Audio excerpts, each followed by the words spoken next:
فایزینیسیون نظر و طبیعت رو دوست می‌دارد. با تصویر رسم‌های گوناگون مهر خود را نسبت به طبیعت نشان می‌دهد. این لحظه رسم گل لاله می‌کشد. گرد و اطراف کدوی آبنوشی را با تصویر طبیعت زیبا باز هم جالب‌تر می‌گرداند. انا همین گونه کدوها را همچون ارمغان به نزدیکانش تحفه می‌نماید. ایدی مدارم بود در قلعه هلبوک از تمام ممالکو مهمان اومده بودن، بعد اومدن تماشا کردن همین کدوی مرا تماشا کردن. بعد یک روز دختر به من تکلیف کرد که بیا ما یک چند سوم میتونم یک چمده بفروش. ما گفتم نیمت تا یک تا توفا میکنم. دیگر آخر سندیش همون روز زن نمیدونست که چیکار کنه. کدو را در کجا برداره که کدو دستش نغلطه یکی مبودو بشکنه.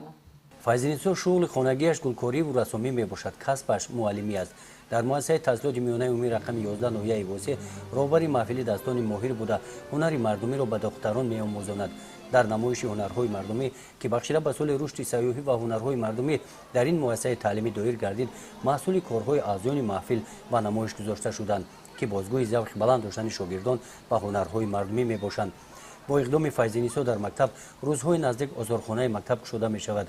نگاره‌های تاریخی که از جماعت دیهات توگرک نورسان پیدا نمودند گواهی تاریخ قدیمه بودن این موضع را دارد. در چورابینی مکتبی بخشیده با هنرهای مردمی یکی از عنعنه نیک گذشتگانمون که از بین رفته است پیواز و مرض تماشا گذاشته شد.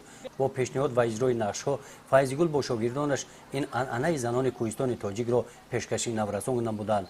با همین طرز زنان شیر و روان جمع نموده فصل زمستان قروتاب تیار می نمودند. اوید این عنعنه مردمی پیواز اندیشه ها زیاد هستند. میگویند که پیواز یکی از شکل های صاحبکاری بود و با همین طرز زنان به شغل فرا گرفته می شدند. در این نمایش از جانب شاگردان معلمه فایزینیسا نظر و رقص‌های گوناگون ملی اجرا کرده شدند. بین آنها رقص با طبق و چومچه جالب و دیدنی بودند. گزارش خواجه نظریف خدای نظر ظهروف از ناحیه واسه برای برنامه اطلاعات نوید.